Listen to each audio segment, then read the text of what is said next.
Hey everyone, welcome back to LightHearted. I'm Rachel. And I'm Britton. Today we are talking all about self-sabotage, why we do it, how it kind of sneaks up on us, and how to break the cycle when we're the ones standing in our own way. This isn't about being broken, it's about being brave enough to look at our patterns and say, I'm ready to grow past this.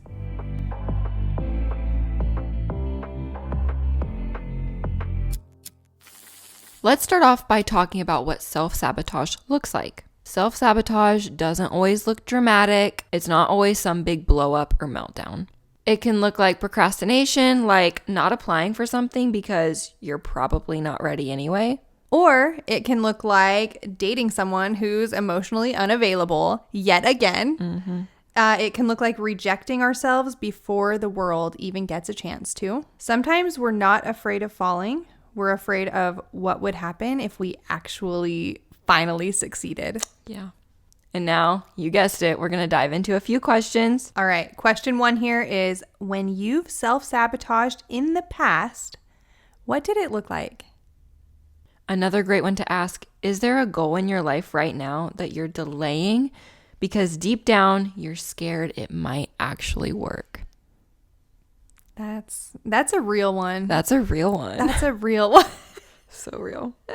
Talk about it. I don't know. I feel like we all do that, and we all, in some way or another, like make up excuses for why we're doing what we're doing, why we're delaying what we're delaying, and we make it look like we're protecting ourselves and to others. Yeah, it's like we want to save face, but then like you also need to just do it at some point. Just do it. Yeah. It's scary, though. It's so scary. It is scary. I feel like I blame it on time a lot, where I'm like, oh, one day when I have time, I'll do this. Or one day when I have time, one day when blah, blah, blah. Like, Yeah. it's always like one day I'll get to this thing. I feel like in my specific situation, I have blamed it a lot on like, I don't want to bother people. Totally. Which I think is a valid thing. Like, I don't want to bother people. Like, maybe we're not there yet. And maybe you're not. Like, and that's okay. But finally, you have to get to a point where you're like, okay, like, now's the time. If this is what I want. If this is what I want, Yeah. I'm going to have to make steps towards that, because otherwise we're just, Yeah. going through the motions and not actually accomplishing what we want to accomplish. Yeah. And just like spending your whole life wishing. That sucks. And it's a bummer. Yeah. I think the biggest thing for me was I was afraid of failing. Because I was like, I can live in this dream right now. I can pretend like, oh my gosh, I want it so bad and it could happen. And so I was delaying the inevitable because I was like, if it fails, how brokenhearted am I going to be? You know, like. Yeah. So like self-sabotage is a form of self-preservation for sure. Definitely. Yeah.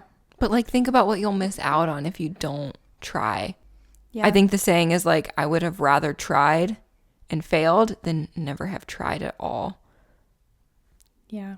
We're really big like in parenting where we're like, hey, if you don't ask, the answer's just no anyway. Right. Like the answer's already no. So Right. like, Why not ask? why not ask and like see if you can change that to a yes. But like as you're currently sitting, like the answer's no unless you ask. Right. Yeah. So I love it. I think it's so good. So why do we do this? Why do any of us intentionally or subconsciously mess up our own progress? That's such a tough one. Psychologically, it's all about protection. Right. Right? Self-sabotage is often rooted in fear. And that you mentioned that. It can be fear of failure. It can be rejection, judgment, change, or even fear of success. Right. That's a thing. It is. Your brain wants to stay safe at all costs. That's its only job, right? Is to keep you safe. We've talked about that, the amygdala. Yep. Like, it's the dumb part of your brain. It's just there to keep you safe. That's it. Safe doesn't mean happy to your brain, though. They're different things.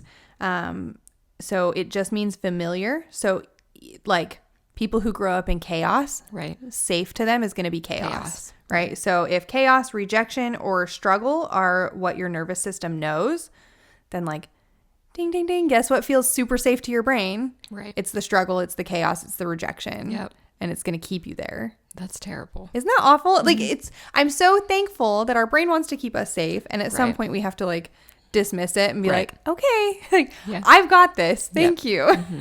I think the fear of success is a crazy one. Like one that I never really thought about until currently. Yeah. Because it's so true. It's like, even like the fear of like your dreams coming true, then it's like, well, then what? Like, that's scary. Yeah, it is scary. Because if that's all that you've been holding on to for so long, Mm-hmm. and then like you're just missing that part all of a sudden, like that's scary. Mm-hmm. Yeah. I think we talked about that in our very first episode of this season, when dreams change, because it was like, what do we do when you accomplish the dream? And it's like, you have to find a new one. There's something else out there. There's a next step to take. It's just scary when you don't know what that's going to be or what that's going to look like. Yeah. But like what we learn here is that like that is human nature. Mm-hmm. You're not weird. You're not crazy. If you're feeling like you're just self-sabotaging all the time, like that's not a you thing. That's a human being thing. Right. Yeah. But let's talk more about it. We have some good things to say. I think that's where all that inner work comes in. Recognizing that the fear you're reacting to may not be about now. It's often about old, unprocessed pain, old programming.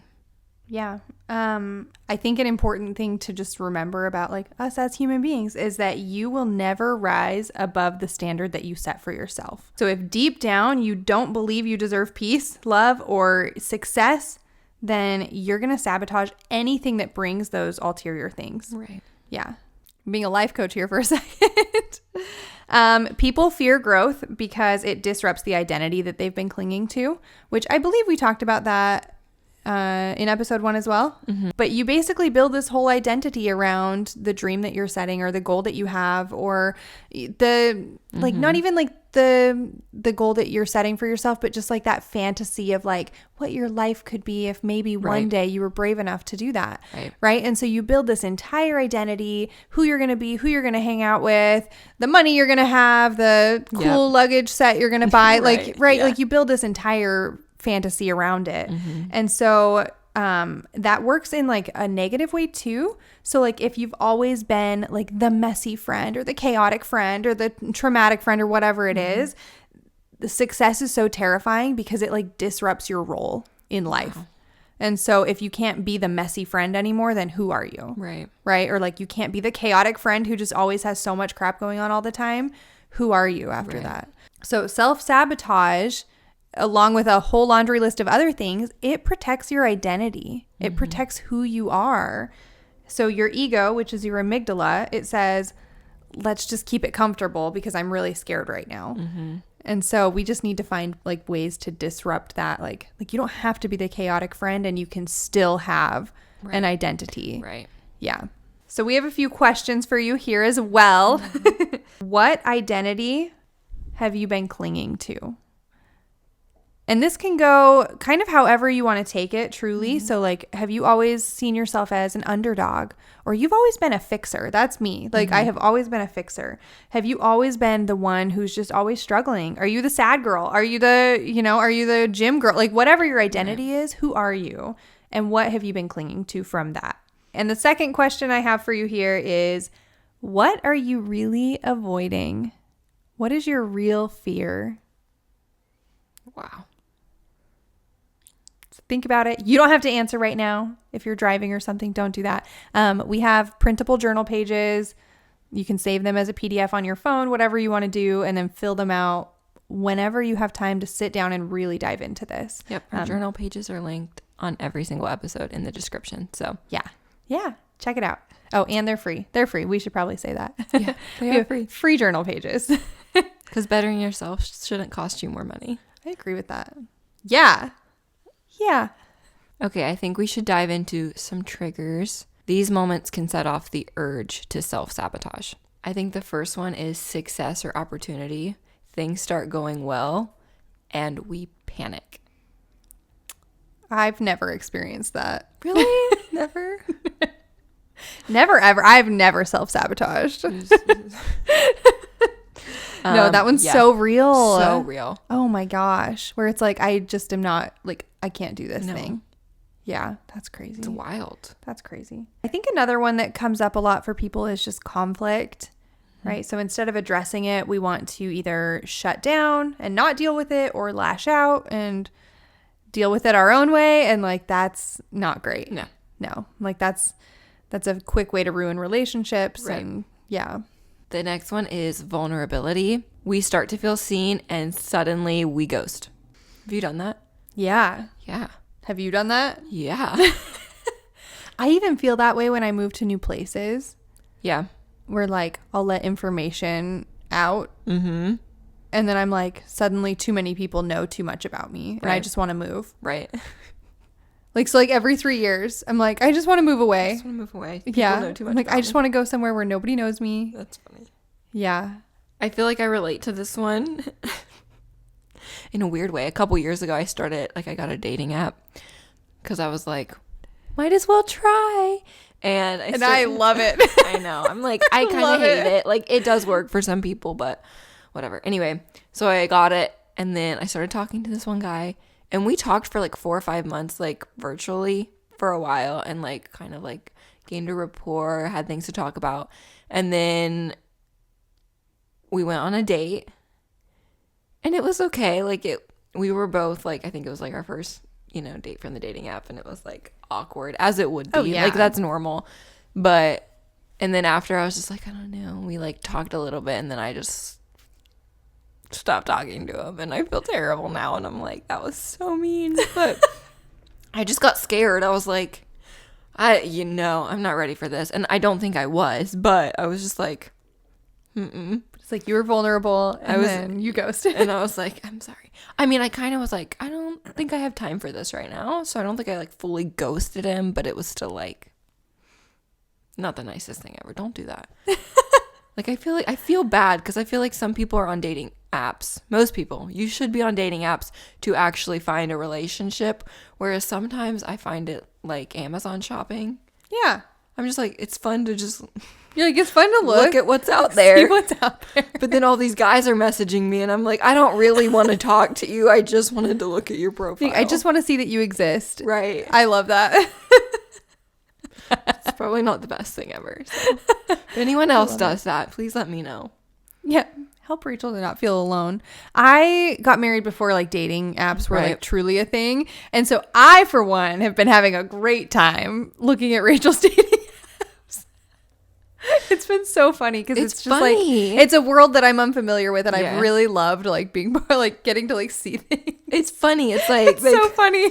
it's like, what job should you have? Like, you just like, it's literally like shopping. The best. That's so funny. Like, I would prefer to not meet my significant other on a dating app. But if it happens, it's okay. Yeah, like if Like, it works, it works. People find love that way. That's amazing. Totally. That's incredible. But I love it. Yeah. I think it's so fun for you. I love that for you. I think another one for me is if anything comes up that changes my routine, like in a big way. It's not just like, oh, I didn't get to eat breakfast this morning and now all of a sudden like I'm self-sabotaging. That's not how I feel. But if it's like, okay, like when I had a baby, like right. that wrecked my routine and I had to find a new routine. Right. So then I was self-sabotaging old things that were going on. Yeah.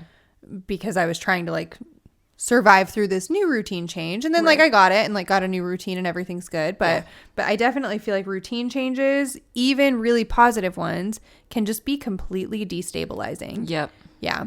I think one that I struggle with is low self-esteem, not believing you deserve the good outcome, so subconsciously undermining your progress. That's such a good one. Yeah. That one's so real. It's so real. I think one that comes up for me a lot is perfectionism, where if I can't do it perfectly, I will either quit or just completely procrastinate until I like have no more time to accomplish that task. Yeah. Yeah. I think that's so real for a lot of people though. Like, cuz we'll set unrealistic standards for ourselves. So when we can't even get close, we'll just Yeah, it's like, why would I try? Right. Why would I try if I can't meet this? Right. Yeah. Another one that I think a lot of people struggle with is the fear of judgment or criticism. So you hold back so others won't have a chance to point out your flaws. That's a hard one too, because like, you know, it's going to happen. It's going to happen. Everyone has an opinion all the time about everyone. Okay, so this final one really resonates with both of us. We've talked about this. We both like to be in charge.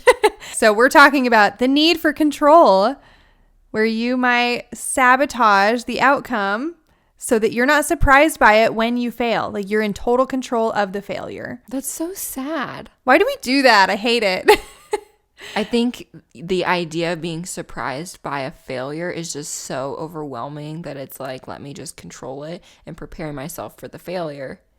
I also think there's a lot of social pressure with it too, where it's like the fear of judgment, like you just said, where it's like, okay, I'm putting this out there. It's on Facebook. It's on like everyone that I know is seeing this. Yeah. And now if I fail, like that's it for me. So I might as well just tank it before it even happens. It's true. I feel like I've dealt with that a lot recently because I was in a place where people knew of the goals that I was trying to reach, and like good people, nice people that I trust.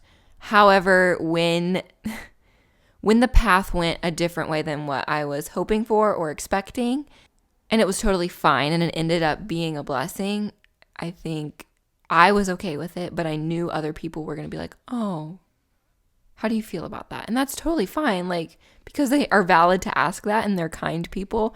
But it was just like, I don't want everyone being like, oh, you know, because then I was like, oh, you know, and so it's like, it keeps me from wanting to tell people things, even if it's like close people, just because I'm like, I don't want them to feel disappointed or constantly be asking me, how's it going? How's it going? And I'm like, oh, well, thank you for asking. I'm actually terrible today, you know? You're like, I am so stressed out. Like I can handle the emotion for myself, but when everyone else is asking, I'm like, okay. Yeah. And like, it's hard because you said like, they're good people. Like they're rooting for you. Right. Right. Like everyone wants you to get what you want, but maybe not realizing that like, this is actually a really good, like intermediate. Right. Yeah. Yeah. I think that's really fair. It's all exciting things. And if you want to be updated on that, stay tuned for our next episode. You're going to want to see it for sure. You're going to want to see it. You don't want to miss it. Because we may talk a little bit about what we're talking about right now. We'll talk a little bit about what we're talking about. We're going to talk and then we're going to talk some more. And it's going to be great. If you would like to know more about what I am talking about right now, stay tuned for next week's episode, our season 3 finale. Holy crap. Oh my gosh. I'm Can't so believe we're excited. here. Yeah. So stay tuned for next week's episode because we may talk a little bit more about this. Yeah. Like I know we've been like tiptoeing around the point, but like, yeah, like you guys get to know what it is. Next week. Next week though. Back on track. I truly can't tell you how many times I've been on the verge of something amazing and just sat there thinking like, but what if I mess it all up? Mm-hmm. Like, what if I screw everything up? Yeah. And then without realizing it, I would inevitably do something that guaranteed I wouldn't get what I wanted. Like in that moment, I guaranteed my failure. And I think we all do that way more often than we think we do. Yeah. Whether it's a big thing or just a really small thing. Yeah, we do. Yeah. I don't have exact numbers, but there was a study that I was reading too. And this is kind of directed at women here. So like women listen. As soon as I heard this, I was like, I totally do that. And I'm never going to do that again. Yeah. So men negotiate once, women negotiate twice. So we're going to just use a work example because I think that's easy for everybody. So men would go in and they'd say, hey, I need 2 weeks off. I'm going on vacation with my family. I want 2 weeks off. And the manager would say, okay, I can only give you 1 week off. I'd be like, great, thanks. Done. Okay, so women, that's their one negotiation, right? For men, that's their one. Women would pre-negotiate with themselves. So they'd say, I really would love to take 2 weeks off. I think 2 weeks is a little bit crazy though. So I bet I could ask for 1 week off. That would probably be okay. And so then they go in and they ask for 1 week off and they get 3 days off. Yeah. Right? Because we pre-negotiate with ourselves because we're self-sabotaging. So like even that is a form of self-sabotaging is thinking that like you can't just ask for what you want. It doesn't mean you're always going to get it. No. But like just ask for like the actual thing you want. Not like don't pre-negotiate with yourself because you're worth more than that. Like don't do that. Yeah. I 100% do that. Yeah, I do that. I absolutely do that.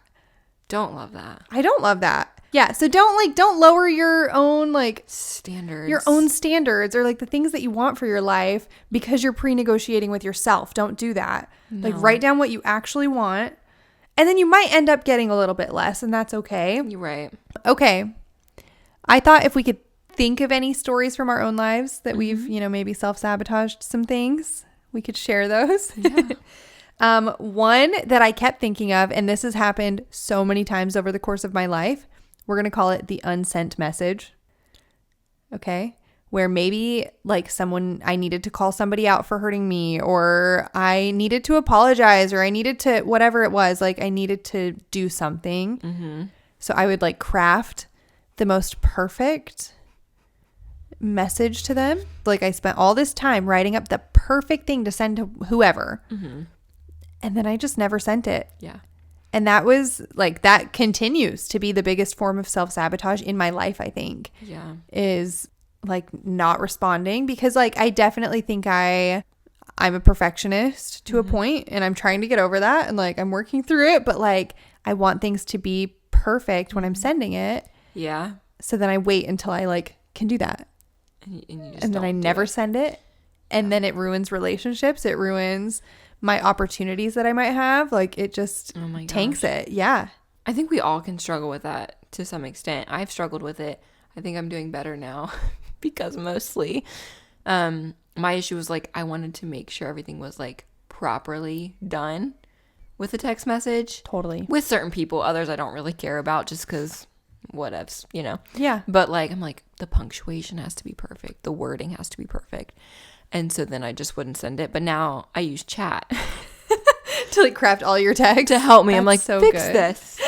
And he does. So now I text people all the time. And if you think that I have the best proper text messages, it's because they're not me. It's chat. Kate, chat's great though. You're like, I would like to convey. Well, I think it's great because it's a helpful tool. And now I'm like, I'm better at texting myself. Because I'm like, okay, like I can craft up a better text because I'm like, chat has crafted so many for me that I'm learning from. I love that. Right? Like, it's a learning tool. It's a learning tool. Not a crutch. Exactly. It's a tool. Exactly. I love that. Yes. I think one that I have consistently struggled with for years is overcommitting to things. Because again, I'm a people pleaser. And so when people ask me to do something, especially face to face, I'm just like, yes, of course. Face to face is so hard. It is so hard. Like over text, I can tell people no a little bit easier. Sometimes I'm like, yes. But I will overcommit to things and then I will just spiral out of control. And then I have to be like, either bend over backwards and exhaust myself to the point where I'm like crying, right? Or I have to then text people because I'm not going to do it face to face. Be like, I am so sorry. This is too much for me right now. And then, so yeah, I struggle with that one a lot. And I think I'm getting better. Like I just recently told someone, they were like, could you do this for me? I know you don't really do this a bunch anymore, but could you do this for me? And I was like, possibly, let me get back to you on that. Most likely you should just find somebody else. And they were like, okay. And then I think another one that I have had to work on greatly is I have people around me that are very go-getters. Yeah. Which is awesome. Really do. Like that's amazing. Do it. I am so proud of you. And maybe they are running themselves dry and they are tiring themselves out. And so then I feel bad not doing the same. And I'm like, at the end of the day, I have to go, wait a minute. I'm taking care of myself. If they choose to exhaust themselves and overcommit to things, that is their choice. That doesn't mean you need that to does run not your life mean like I that. need to be like, oh, I need to do the same thing because I feel bad because they're doing that. I need to be like, no, I need to do what's best for me. They should try and do what's best for them. But at the end of the day, I don't control them. So if they're going to choose to do that, that's their choice. And I can do what I need to do for myself. That one really resonates with me because I definitely catch myself comparing myself to other people where I'm like, but she does so much. Like, she's amazing. Right. I really I need to do more. I need to be like that. Mm-hmm. Like, I should have everyone over for dinner all the time because she does it like that. Right. And you're right. Like, I don't have the capacity to do that. No. And like, if that works for her and like she likes that, like she should do that. Yeah. But like, that doesn't mean I have to do that. I love that. I've heard a lot of people say things like, oh my gosh, they just can't handle anything. They can't handle anything. They're so overwhelmed by this little thing and I do this, this, and this. Like, what the heck? Like, but we have to remember that, like, and we talked about this in Laura's episode. Yeah. Go back to last season because that episode was incredible. So good. Like so everyone's capacities are different. Like, right? Like everyone Yes. has the capacity to handle different things at different times as well. Because think back in your life, there was definitely seasons where what you're handling now, you couldn't have even handled half of it. No. Right? Like your capacity was just way smaller. Your bucket was already full with like a few things. And so just having compassion for other people, like, oh, like, yeah, they're only doing maybe a quarter of the amount of what I'm doing right now, but that's enough for them, right? Like, and you can even think about kids, right? Their capacity is so much smaller, and that's okay, right? Because they're learning and growing. So, no, it's like their stubbed toe is going to be the hardest thing that they right. deal with So that we have day. to think about that, and instead of judging other people, because I can catch myself doing it too. We all do it, but yeah, I just love that. I love that perspective so much. we're all at different stages in life, so Yeah. it's okay that maybe the other person can handle way more than you, and that's okay. It's Or that totally you fine. can handle more than other people. Right. Yeah. Okay, now that we've talked about the triggers and our own stories about self-sabotage, I think we should talk about how to catch it when we do see it. So here's the good news. Self-sabotage doesn't have to be a life sentence because you understand how your brain works and you can actually interrupt the pattern. You have to catch it in motion. Like a friend of ours says, name it to tame it. Okay, so these are more tools, like tool questions, not really like journal prompt questions. I'd like to talk about the pause because I'm going to say it again. I think I've said this before. There is power in the pause, okay? So when you notice yourself avoiding something or feeling some type of way about something, pause. Just stop for a second. Yep. Like you don't need to act immediately. Just pause and say, okay, like what am I afraid of right now? What am I feeling right now? What's going on in my body right now? Right. Like you don't need to make a decision. Just pause. So power in the pause. Another great one that has worked for me in the past is journal or really think about it. What am I believing about myself in this moment? And is it true? I think that's such an important question to Yeah. ask is like, how do I feel about myself? But then like, Is it true? is that the truth though? Because a lot of times, most of the time, it is not. Yeah. Sometimes it is, and then you have to evaluate, but Yeah. But we've talked about this so many times where like, you don't have to believe everything you think. And like, you don't have to believe everything you think about yourself. no. I really like that. Okay, and one that I'm getting better at because I've been practicing is to text a friend. You can literally send a message that says, hey, I'm spiraling in a really big way. Can you remind me that I'm a capable human being? Yes. Like it's okay to ask for what you want. You don't need to be like, oh, Rachel's so busy today. She couldn't possibly have time to text me back. It's okay for me to be like, you know what? Yeah. I just need a someone that I care about to tell me that I'm a capable human being. Right. Yep. And that's it. Yeah. All right, so now we have some journal questions for you guys. What's one moment this week that I almost self-sabotaged or successfully self-sabotaged? And if I paused instead, what could I have done differently? So when it comes to self-sabotage, of course, it's something that you should ask for help with. But the end goal should be not just stopping self-sabotage, but we want to replace it with self-support, right? So like that's kind of the opposite of self-sabotage is that like you do the good things that you need to do for yourself. So that means building habits that prove to yourself, I am someone worth showing up for. So I thought we could talk about some things that help. We are probably going to say this in every single episode, but set micro goals. Big dreams are great, but momentum starts small. So it doesn't have to be some big, amazing thing at first. Just start small. I love how that is like, that's the key to everything. Yep. Like the key to life is just to start small. Yeah. Another one that we've mentioned before, none of these should shock you because like all of these great changes in life, like genuinely start with these tiny things. Reframe your failure. Every stumble should just be proof that you're trying. So you're going to self-sabotage again. You've done it before. You're going to do it again. Maybe you actually paused this time though before you did it. Right? Maybe you made a slightly better decision. Maybe you didn't negotiate with yourself beforehand. Like just start really small and reframe your failure. One thing that I've been better at recently is when I fail at something is celebrating that I even tried in the first place.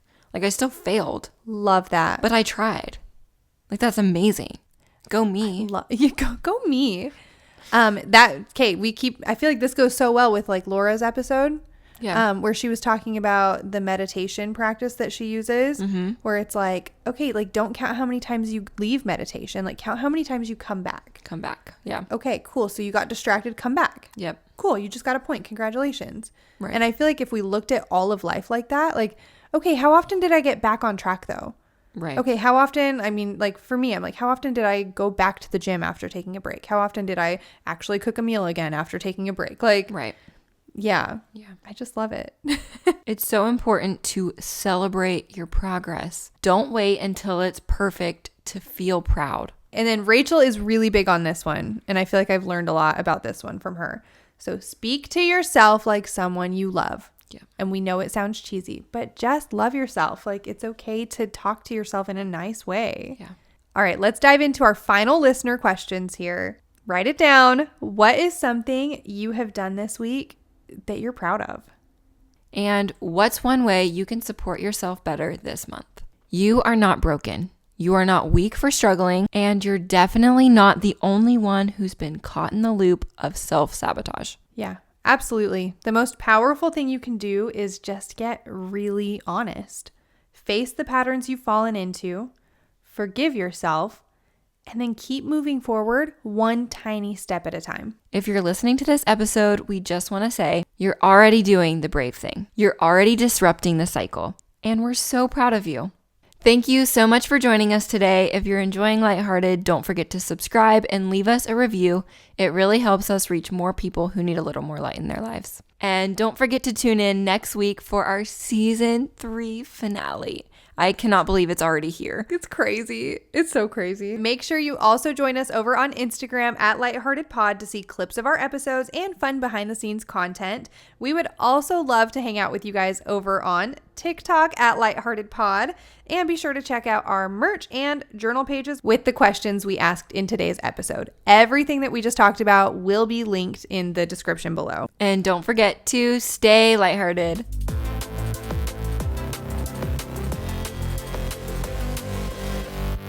This podcast was recorded on Buzzsprout in West Virginia.